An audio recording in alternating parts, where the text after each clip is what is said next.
Hello दोस्तों, नमस्कार। आप सभी का हमारे यूट्यूब चैनल पर स्वागत है। यदि आप लोग क्लास 12 बायोलॉजी स्टूडेंट हैं और 2025 में एग्जाम देने वाले हैं और आप लोग अपनी क्लास 12 की बायोलॉजी में 70 में 70 नंबर बिल्कुल पक्का करना चाहते हैं, तो इस सीरीज को आप लोग अच्छे तरीके से फॉलो कर लेना।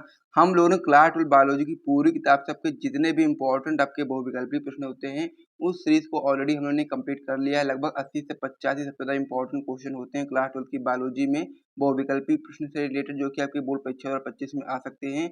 वो सारे प्रश्न हमने करवा दिए हैं। अब हम लोग जो नई सीरीज कर रहे हैं क्लास 12 की बायोलॉजी में, वो आपके क्लास 12 बायोलॉजी की पूरी किताब से आपके सबसे ज़्यादा इंपॉर्टेंट अति लघु उत्तरीय प्रश्न होते हैं। इसकी सीरीज को हम लोग कर रहे हैं और इस सीरीज में अभी तक हम लोगों ने लेक्चर नंबर 3 तक देख लिया है। यदि आप लोगों ने अभी तक लेक्चर नंबर 3 तक नहीं देखा है, फिर बहुविकल्पी प्रश्न की सीरीज को नहीं देखा है, तो आप प्लेलिस्ट में जाकर के वहां से सारे प्रश्नों को तैयार कर सकते हैं।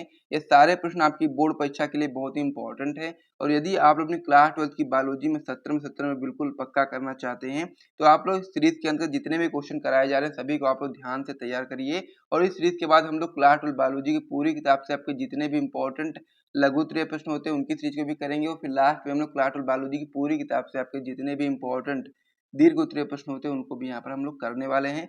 हर एक क्वेश्चन का आंसर मैं आपको यहाँ पर करवाता हूँ, तो इसीलिए ये चैनल आपके लिए बहुत ही इंपॉर्टेंट हो जाता है। तो इसीलिए आप वीडियो को लाइक कर दीजिए, चैनल को सब्सक्राइब कर दीजिए। फिर हम लोग वीडियो को स्टार्ट करते हैं और जो आज के इंपॉर्टेंट क्वेश्चन है उसको हम लोग करना शुरू कर देते हैं। तो चलिए पार्ट नंबर 4 में जो हम लोग इंपॉर्टेंट प्रश्न करने वाले हैं, चलिए इसको हम लोग देखना शुरू करते हैं। इस पेज को यहाँ पर मैं हटा देता हूँ। तो अब इसमें जो हमारा अगला प्रश्न हो जाता है वो आपका हो जाता है कि वर्णांधता क्या है। ये question very very important question है, जो कि आपकी बोर्ड परीक्षा में आ सकता है। इसी वजह से यहाँ पर लिया गया है। तो इसीलिए आप इसको अच्छे तरीके से तैयार करेंगे कि वर्णांधता क्या है। तो इसके क्वेश्चन आप लोग सबसे पहले अपनी कॉपी में नोट कर लीजिए, फिर हम लोग उसका उत्तर आपको बताएंगे। और ये क्वेश्चन आपकी बोर्ड परीक्षा में अक्सर आ जाता है। तो आइए समझते हैं क्या होता है वर्णांधता। तो उत्तर में आप लोग बताएंगे कि लाल हरे रंग में व्यक्ति द्वारा अंतर न कर पाना ही आपका वर्णांधता कहलाता है। यानी कि जो व्यक्ति होता है, जब वह लाल और हरे रंग में भेद नहीं कर पाता, यानी कि अंतर नहीं कर पाता है, तो उसको वर्णांधता रोग होता है। ये चीज आपको यहाँ पर समझना है। तो यहाँ पर परिभाषा में आप लोग यही चीज बताओगे कि लाल हरे रंग में व्यक्ति द्वारा अंतर न कर पाना ही आपका वर्णांधता कहलाता है। इसे हम लोग प्रोटॉन दोष या फिर लाल हरा अंधापन भी बोलते हैं। और ऐसे व्यक्तियों को रेलवे ड्राइवर नहीं बनाया जाता। ये भी आपका एक इम्पोर्टेंट आप लोग बता सकते हो, इम्पोर्टेंट चीज़ है कि ये जो ऐसे व्यक्ति होते हैं जिनको वर्णांधता रोग होता है, उनको रेलवे का ड्राइवर नहीं बनाया जाता है। अन्यथा सही रेलवे सिग्नल ना पहचान पाने के कारण उनकी रेल की जो दुर्घटना भी संभावना बनी रहती है, रेल की दुर्घटना की संभावना बनी रहती है। तो इस प्रकार से वर्णांधता क्या है मैंने आपको समझा दिया है कि लाल हरे रंग में व्यक्ति द्वारा अंतर न कर पाना ही आपका वर्णांधता कहलाता है। तो इसको आप लोग तैयार कर लीजिए। और साथ ही में वर्णांधता को हम लोग प्रोटॉन दोष या फिर लाल हरा अंधापन भी बोलते हैं। तो इस प्रकार से इसके कई नाम हैं, तो इसको आपको याद रख लेना है। यदि वर्णांधता ना पूछे, आपसे पूछ ले कि प्रोटॉन दोष क्या है, तो भी आप लोग यही चीज बताओगे। और यदि पूछ ले आपसे लाल हरा अंधापन क्या है, तो भी आपको समझ जाना है कि वर्णांधता, प्रोटॉन दोष या फिर लाल हरा अंधापन तीनों एक ही चीज है, बस के नाम अलग अलग हैं। ठीक है। तो इस प्रकार से आपका जो क्वेश्चन था अभी आपको कंप्लीट हो गया है। इसे आप लोग अपनी कॉपी में नोट कर लीजिए।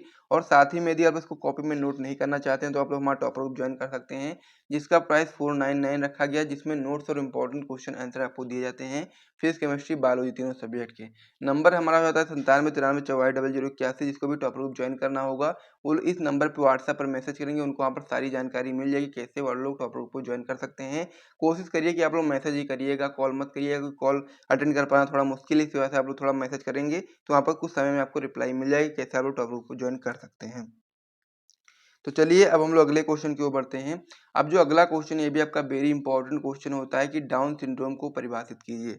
सबसे पहले आप लोग इसका क्वेश्चन अपनी कॉपी में नोट कर लीजिए, फिर हम लोग इसका उत्तर आपको बताते हैं। तो डाउन सिंड्रोम जो आपका होता है एक इंपॉर्टेंट क्वेश्चन है, इसको आप लोग बिल्कुल भी स्किप नहीं कर सकते हो। तो क्या होता है डाउन सिंड्रोम, आइए समझते हैं। सबसे पहले आप लोग इसमें उत्तर लिखोगे, फिर लिखना स्टार्ट करोगे कि जब 21वीं जोड़ी गुणसूत्र 2 के बजाय 3 हो जाता है, तो हम लोग क्या बोलते हैं डाउन सिंड्रोम या फिर एकाध सूत्रता कहते हैं। और इसी रोग को यानी कि डाउन सिंड्रोम को हम लोग मंगोलियाई जड़ता भी बोलते हैं। तो इस प्रकार से इसके भी कई सारे नाम होते हैं। इसको हम लोग डाउन सिंड्रोम बोलते हैं या फिर एकाधी सूत्रता भी बोल सकते हैं। और मंगोलियाई जड़ता भी हम लोग इसी रोग को कहते हैं। अब यहाँ पर होता यह है कि जो मनुष्य होता है उसमें 23 जोड़ी गुणसूत्र होते हैं और हर एक जोड़ी में यानी कि उसमें 2 गुणसूत्र होते हैं। लेकिन जब यहाँ पर जो 21वीं जोड़ी जो गुणसूत्र होता है उसमें जब 2 के बजाय 3 गुणसूत्र हो जाएगा, तो उस कंडीशन में यानी कि एक गुणसूत्र ज़्यादा हो जाएगा, तो उस कंडीशन में जो व्यक्ति होगा उसको डाउन सिंड्रोम या फिर हम लोग इसको बोल सकते हैं एकाधिक सूत्रिता, यानी कि एक ज़्यादा होने की वजह से ये रोग उत्पन्न हो जाएगा। इसको हम लोग मंगोलियाई जड़ता बोलेंगे।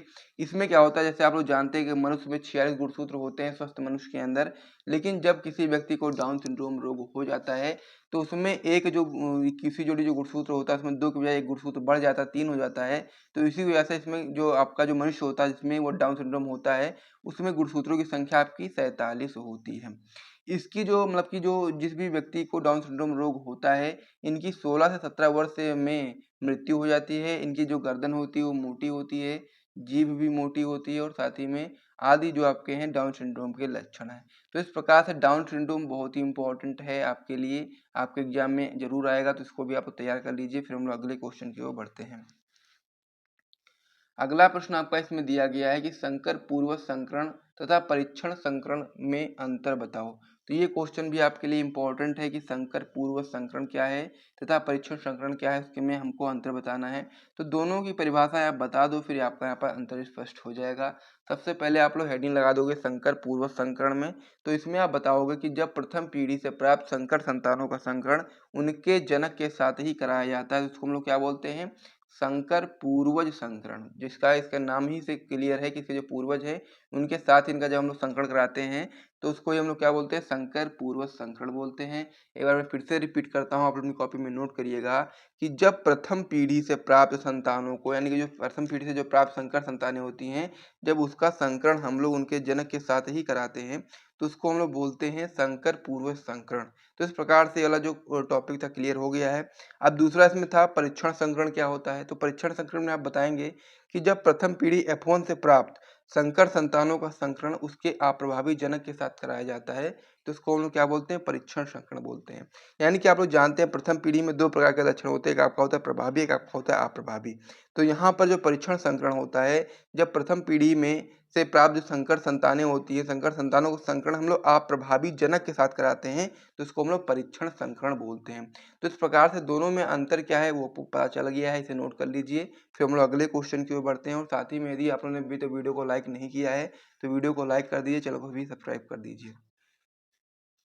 अगला क्वेश्चन आपका इसमें हो जाता है क्लाइनेफिल्टर एवं टर्नर सिंड्रोम में गुणसूत्रों की संख्या लिखिए। यानी कि हमको इसमें बताना है कि क्लाइनेफिल्टर सिंड्रोम में गुणसूत्रों की संख्या कितनी होती है और साथ ही में जो आपका टर्नर सिंड्रोम होता है इसमें गुणसूत्रों की संख्या कितनी होती है। तो यहाँ पर आपको इसमें याद रखना है कि जो क्लाइनेफिल्टर सिंड्रोम होता है इसमें 46 से अधिक गुणसूत्र होते हैं और वहाँ पर जो टर्नर सिंड्रोम होता है उसमें 46 से कम गुणसूत्र होते हैं, यानी कि 45 ही गुणसूत्र होते हैं। तो इस प्रकार से दोनों रोग हैं और दोनों रोगों में अलग अलग गुणसूत्र पाए जाते हैं। क्लाइनेफिल्टर सिंड्रोम में 46 से अधिक गुणसूत्र होते हैं और टर्नर सिंड्रोम में आपके 45 ही गुणसूत्र होते हैं, यानी कि 46 से कम होते हैं। तो इस प्रकार से जो ये क्वेश्चन था अभी का कंप्लीट हो गया, इसे भी आप लोग नोट कर लीजिए, तैयार कर लीजिए। फिर हम लोग अगले क्वेश्चन की ओर बढ़ते हैं और साथ ही में वीडियो को आप लोग लाइक जरूर कर दिया करें ताकि इसी प्रकार से और भी रिलेटेड वीडियोस आपको मिलती रहे।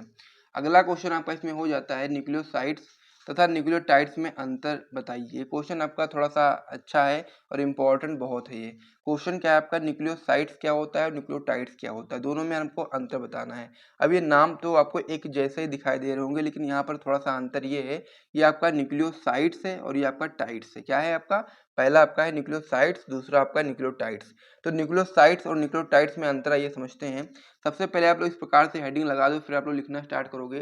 सबसे पहले आप लोग न्यूक्लियोसाइड्स में बताएंगे कि यह 2 अणुओं यानी कि नाइट्रोजनी क्षारक तथा पेंटोज शर्करा से बनता है। यानी कि जो आपका न्यूक्लियोसाइड्स होता है यह आपका 2 अणुओं से मिलकर के बनता है। पहला अणु आपका होता है नाइट्रोजनी क्षारक, दूसरा अणु आपका होता है पेंटोज शर्करा।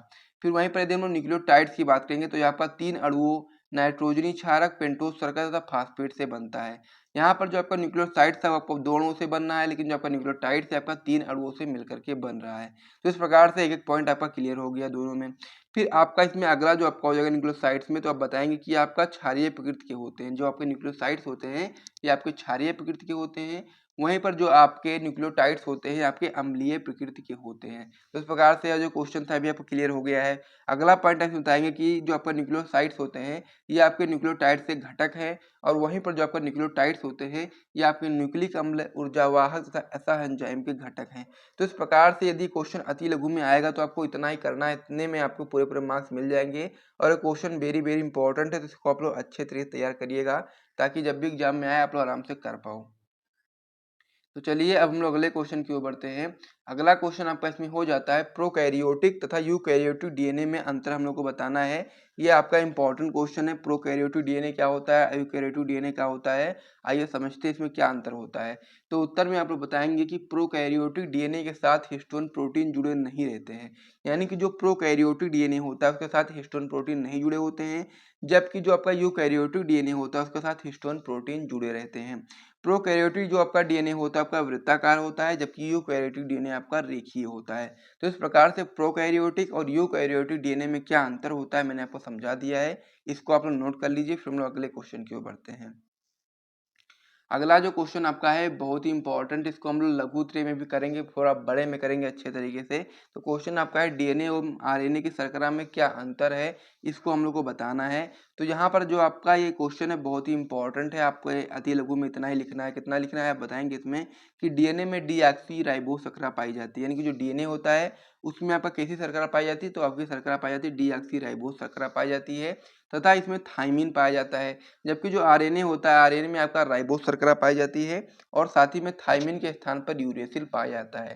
तो इस प्रकार से क्वेश्चन भी आपका क्लियर हो गया। इसे भी आप नोट कर लीजिए, याद कर लीजिए और तैयार अच्छे तरह से कर लीजिएगा। हर एक प्रश्न को जितने भी मैं यहाँ पर बता रहा हूँ सभी प्रश्न आपकी बोर्ड परीक्षा के लिए इंपॉर्टेंट है।